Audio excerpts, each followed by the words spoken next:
La gracia, el regalo de Dios, es la serie que comienza en este día y que vamos a estar compartiendo por las próximas semanas. Por varias semanas vamos a estar hablando sobre la gracia de Dios. Y vamos a explicar qué cosa es la gracia.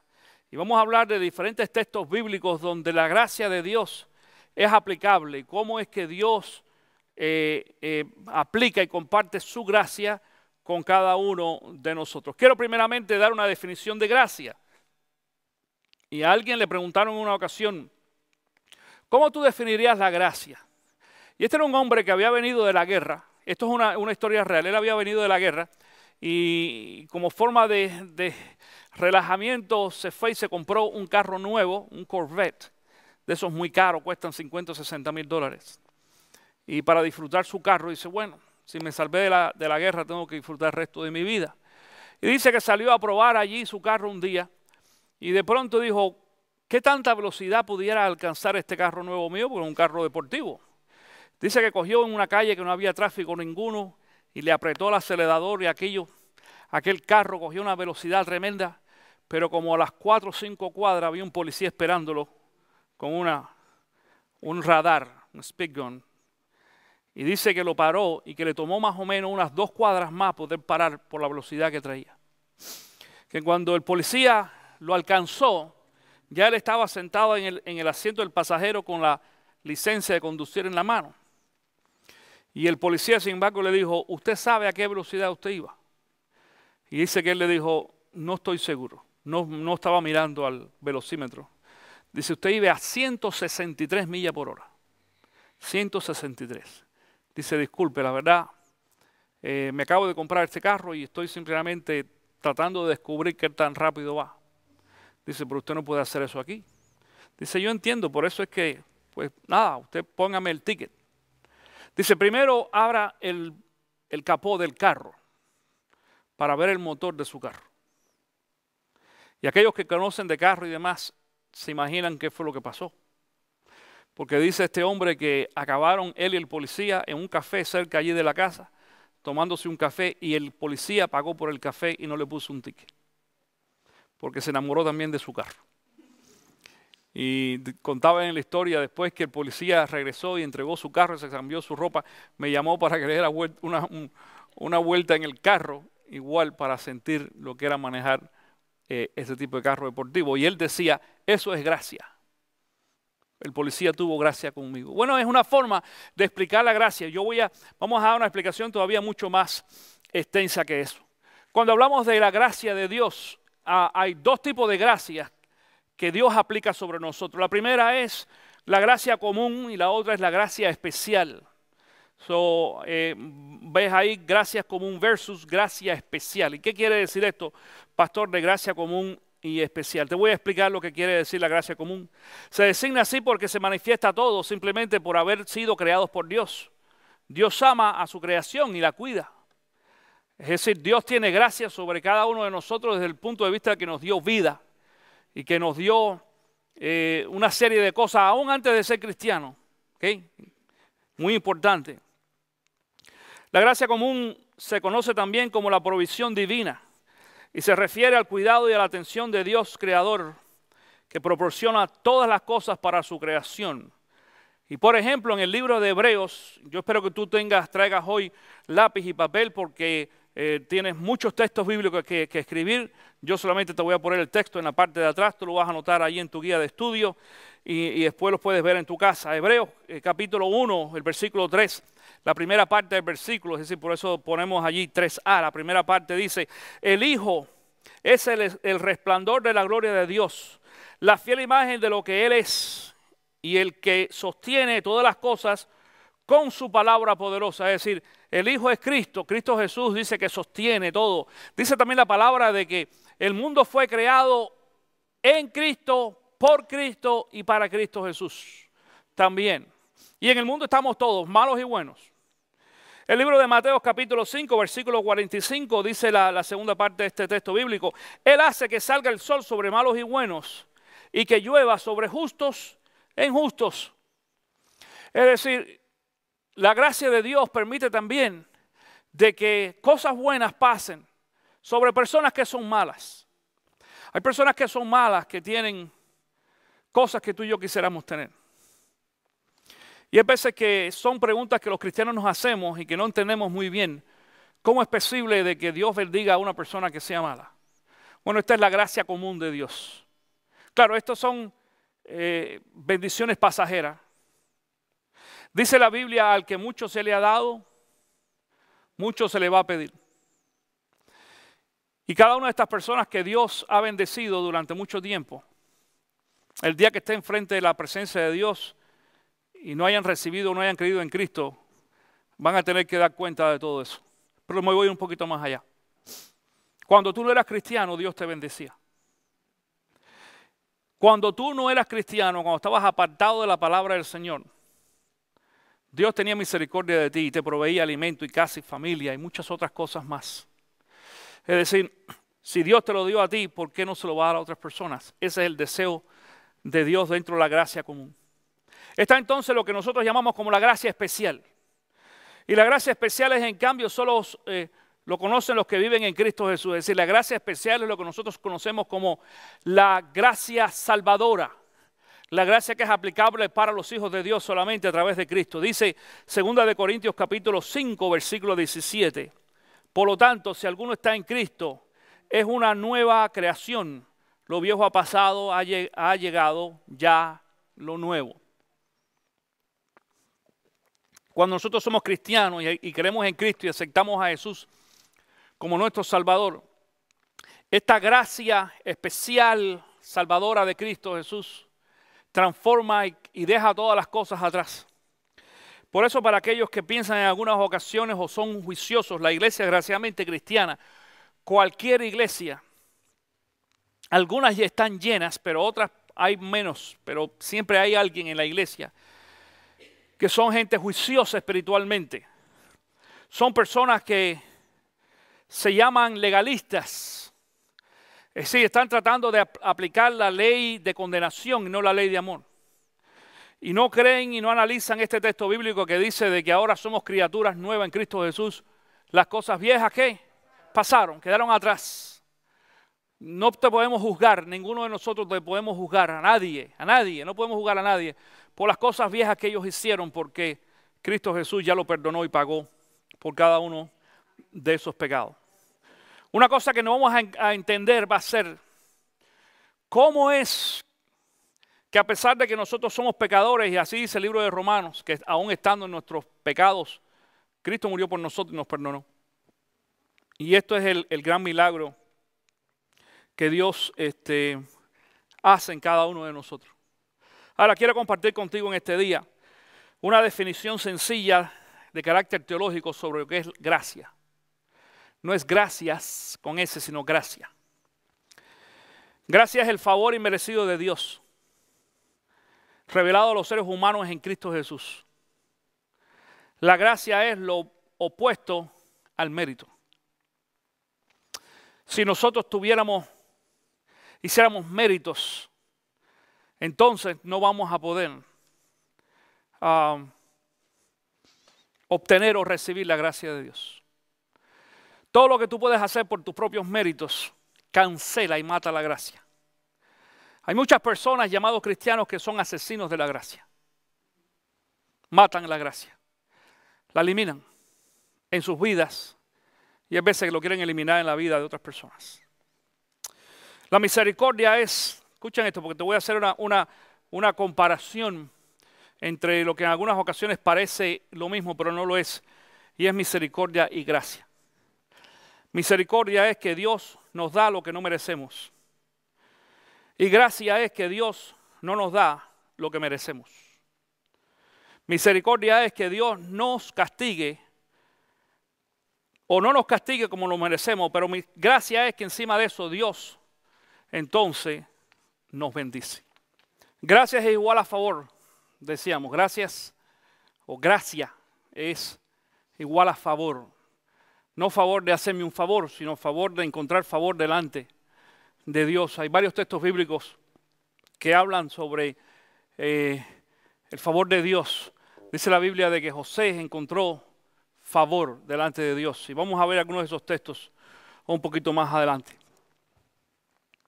Sin embargo, vamos a ver en la palabra también de que la gracia de Dios no comienza con Cristo Jesús, porque estamos hablando de la gracia salvadora. La gracia de Dios comenzó aún en el Antiguo Testamento, en el libro de Éxodo, capítulo 34. Dice así entre el versículo 5 y el versículo 7. Dice, el Señor descendió en la nube y se puso junto a Moisés. Luego le dio a conocer su nombre. Pasando delante de él, proclamó el Señor, Dios clemente y compasivo, lento para la ira y grande en amor y fidelidad, que mantiene su amor hasta 1000 generaciones después, y que perdona la iniquidad, la rebelión y el pecado, pero que no deja sin castigo al culpable, sino que castiga la maldad de los padres en los hijos y en los nietos, y hasta la tercera y la cuarta generación. Este es un texto bíblico un poquito difícil de entender. ¿Cómo es posible que dice ahí de que Él perdona el pecado y la iniquidad, pero dice que entonces también después castiga al culpable? Bueno, porque no estamos hablando de los culpables que han sido redimidos por Dios.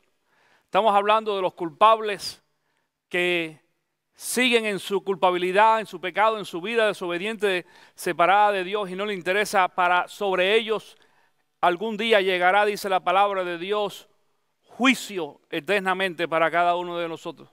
O de ellos, de aquellos que no hayan recibido a Cristo, que no hayan creído en Cristo. Pero Dios mostró su gracia desde un principio. La gracia es lo mejor que nosotros pudiéramos tener. La gracia es aquel elemento divino de Dios que hace que nosotros seamos salvos sin hacer absolutamente nada. Tú no tienes que hacer nada para ser salvo. Voy a compartir contigo en esta mañana un texto bíblico que quizás sea uno de los textos bíblicos más importantes sobre la gracia, donde nos explica la palabra de que la gracia es simplemente un regalo, algo gratis que Dios nos ha dado a cada uno de nosotros sin tener que hacer nada. Hay veces que tenemos problemas para poder entender esto, porque estamos acostumbrados a vivir en un país de que tú tienes que pagar para poder recibir. Estamos acostumbrados a vivir en no tanto en un país, sino en una sociedad donde tenemos que hacer méritos todo el tiempo. Aún a nuestros hijos también le enseñamos a hacer mérito. Hacer mérito no es malo, es bueno, pero no aplicable a la salvación.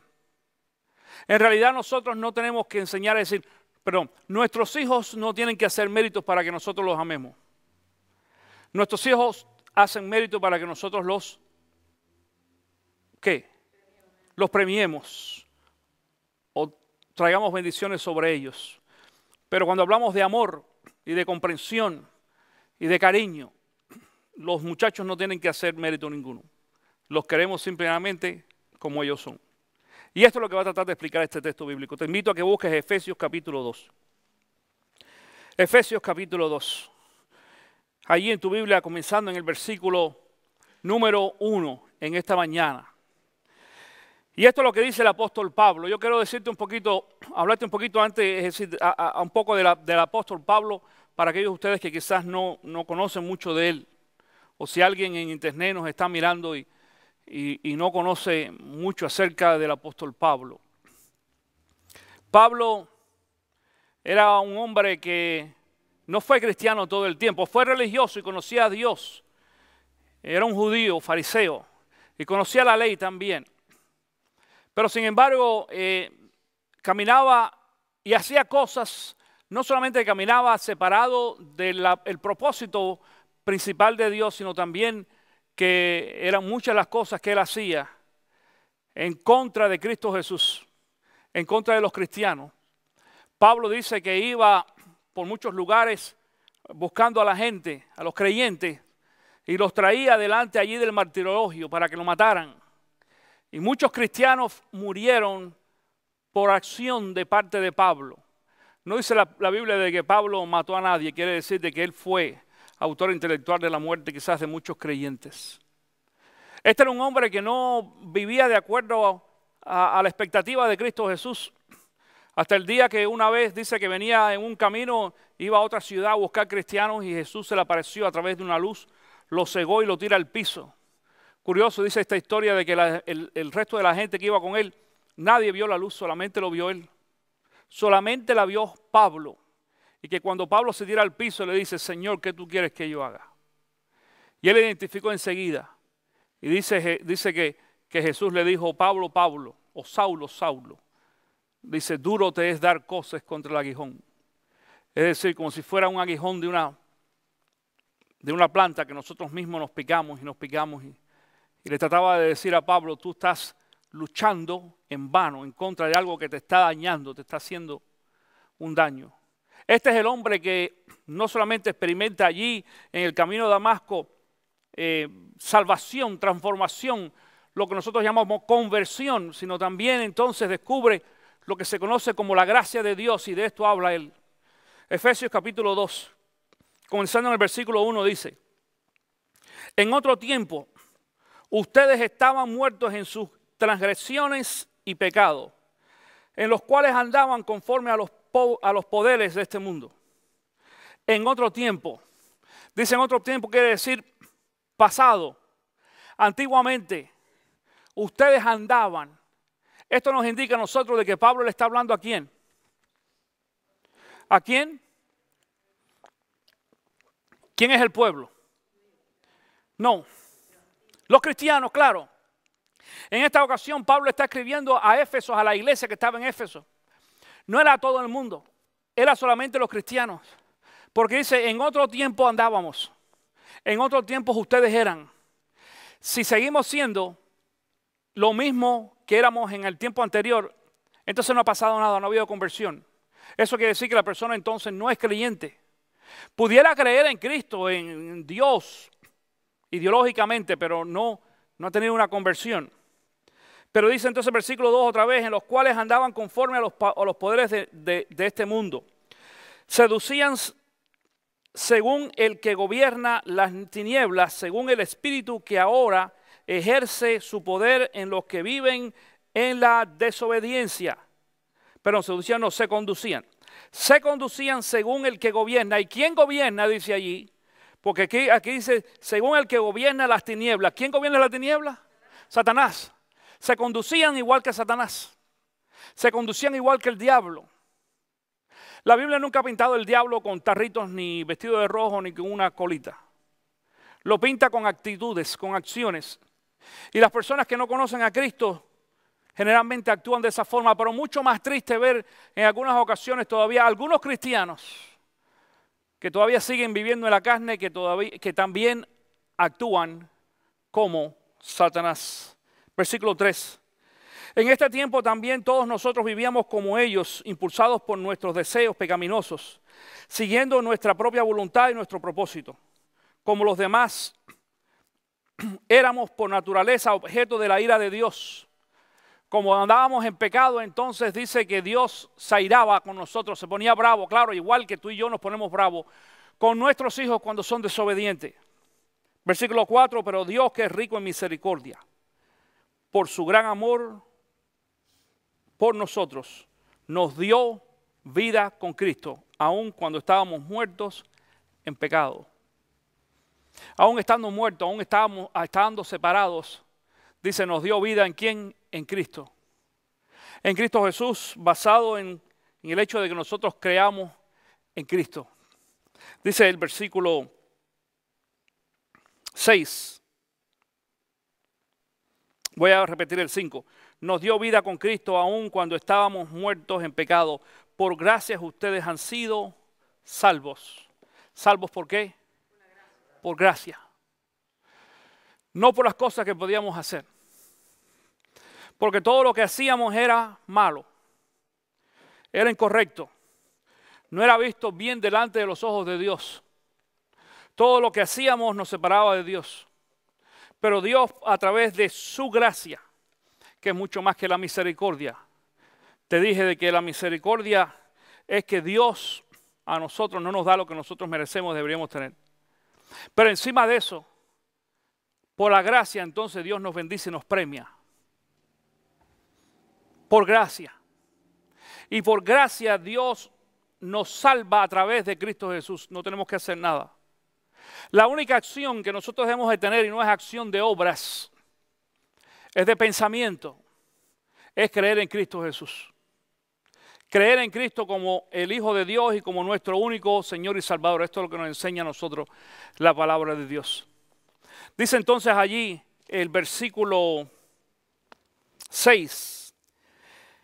Y en unión con Cristo Jesús, Dios nos resucitó y nos hizo sentar con Él en las regiones celestiales, para mostrar en los tiempos venideros la incomparable riqueza de su gracia, que por su bondad derramó sobre nosotros en Cristo Jesús.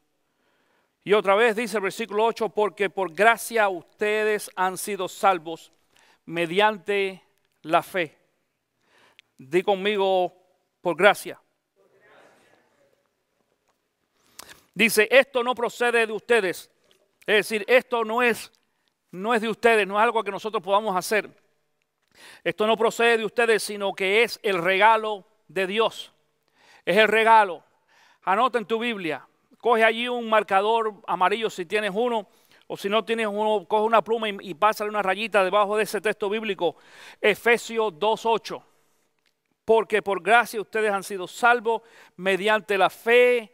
Esto no produce de ustedes, sino que es un regalo de Dios. Es un regalo.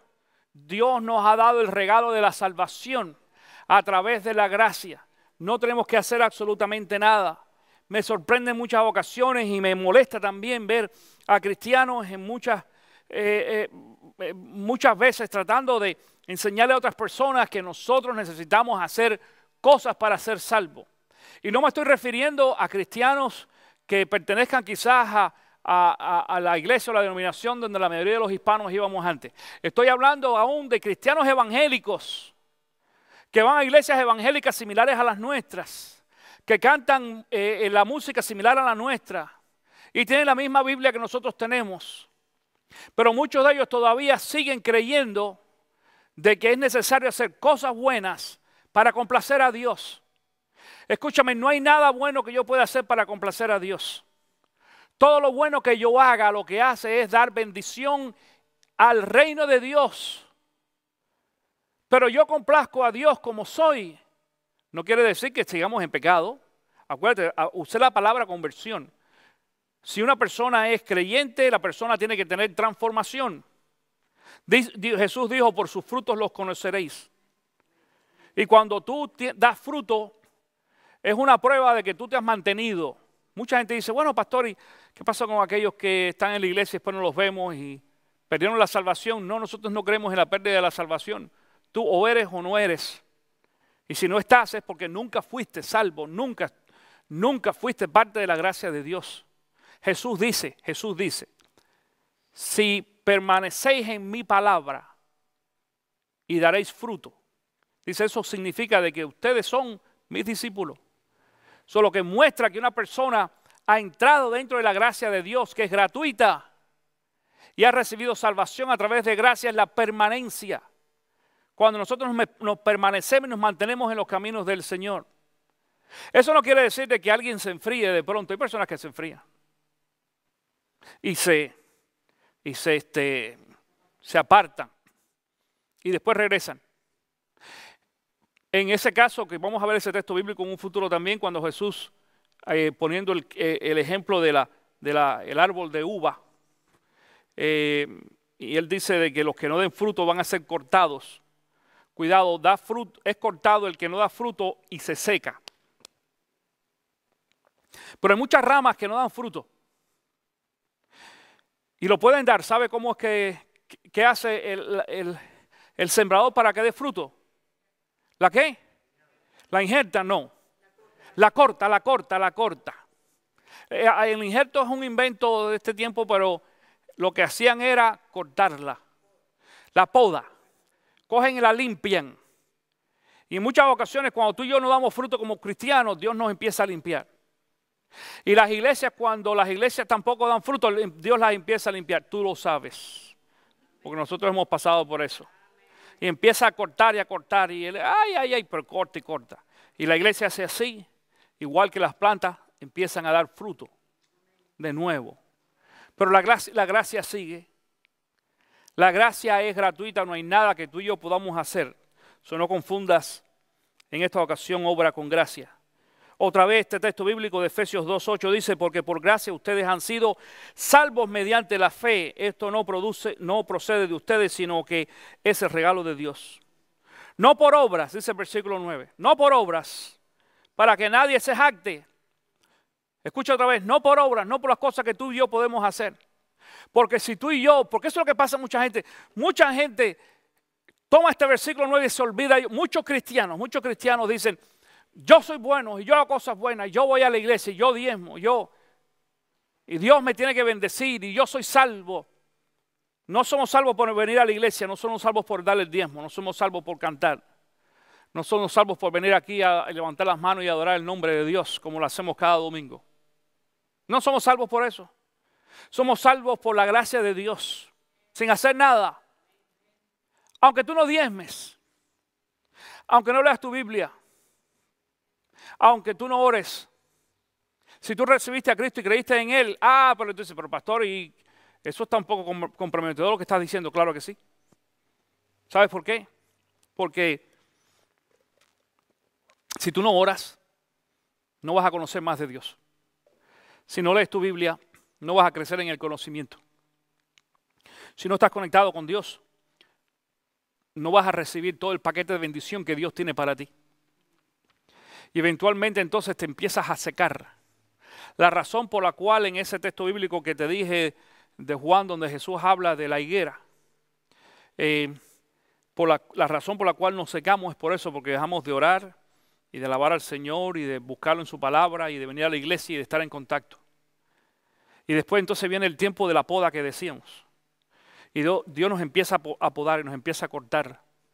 Y no solamente nos corta las bendiciones, aún en algunas ocasiones nos corta también la gracia divina o la gracia común que habíamos dicho al principio, ¿te acuerdas?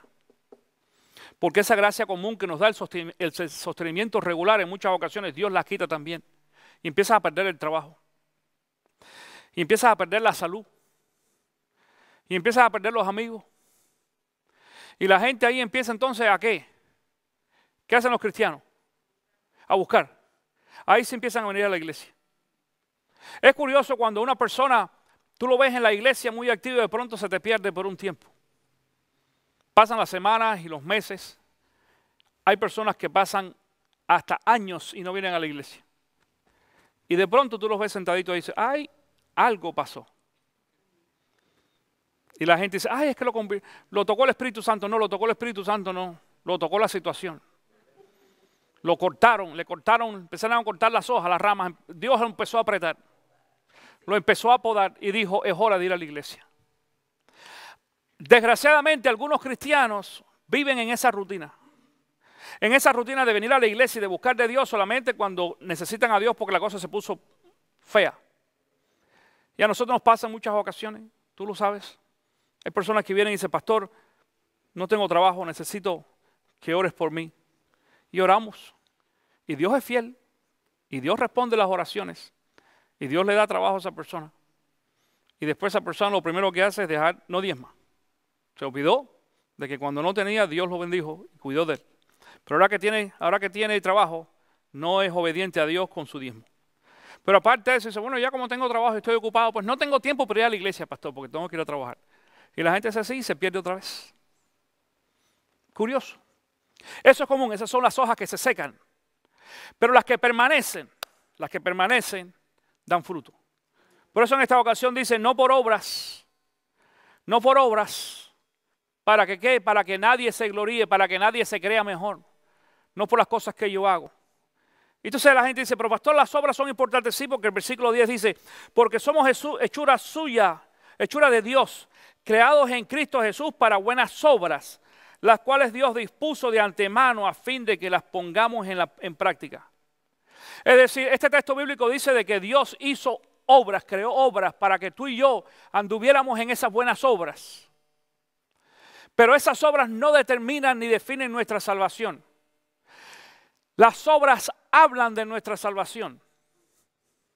Si yo soy salvo y he venido a la presencia de Cristo Jesús y he aceptado la gracia gratuita de Dios, la salvación gratuita, y la he recibido ahora, entonces en esta ocasión voy a empezar a hacer cosas buenas en base a que yo soy salvo. Voy a empezar a venir a la iglesia en base a que soy salvo. Voy a empezar a adorar al Señor, a servirlo, a hablarle a los demás de Cristo, a sostener el ministerio de Cristo Jesús, el reino de Dios, económicamente, porque soy cristiano. No porque eso me dé salvación, sino porque ya yo soy salvo. Y ahora, como forma de gratitud a mi Señor que me salvó gratuitamente y que por gracia, un regalo, me dio salvación, entonces yo ahora hago cosas buenas para agradarlo a Él y para adorar su nombre. Y esto es lo que nos indica a nosotros la gracia. La gracia no tiene precio. No hay nada que podamos hacer para poder recibirla. Pero no hay nada tampoco que podamos hacer para perderla. Nada.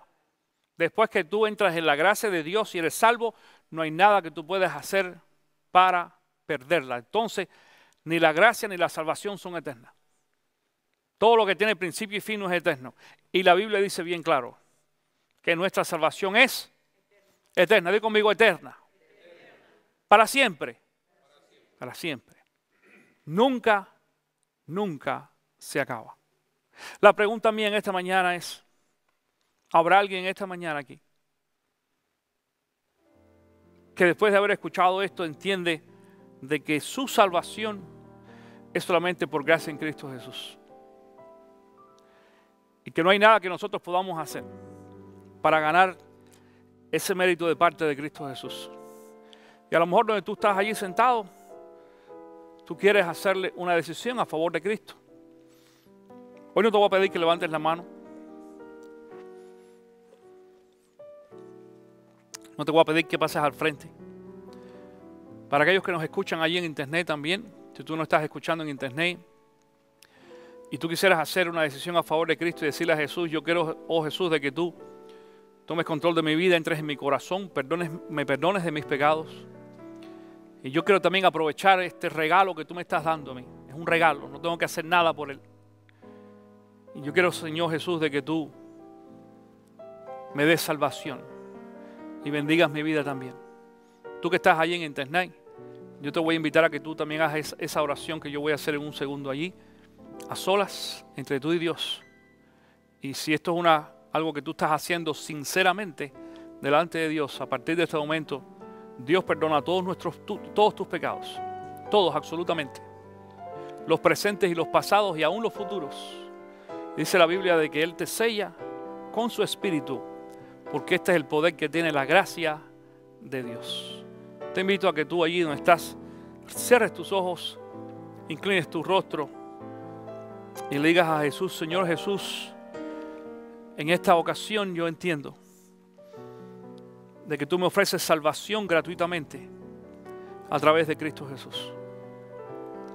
Gracias por la oportunidad que me das de escuchar tu mensaje. Gracias, oh Dios, porque no tengo que hacer nada. Y porque en cambio, Señor, porque hoy yo te pido que tú me perdones y tú lo haces. Yo me comprometo contigo a servirte y a servirte siempre y adorar tu nombre y hacer buenas obras, no para encontrar salvación, sino para agradarte, oh mi Rey y mi Dios. Dile a Jesús, Jesús, gracias por tu salvación, gracias por el sacrificio que tú hiciste en la cruz del Calvario por mí. Gracias. En esta mañana, dile Jesús, en esta mañana yo recibo esa salvación que tú me das. Bendíceme y séllame en el Espíritu Santo. En el nombre de Cristo Jesús. Amén y amén. Si usted ha sido bendecido a través de esta enseñanza bíblica, nos gustaría saberlo. Envíe sus comentarios escribiendo a info@ccvida.com o llamando al teléfono 352-624-3519.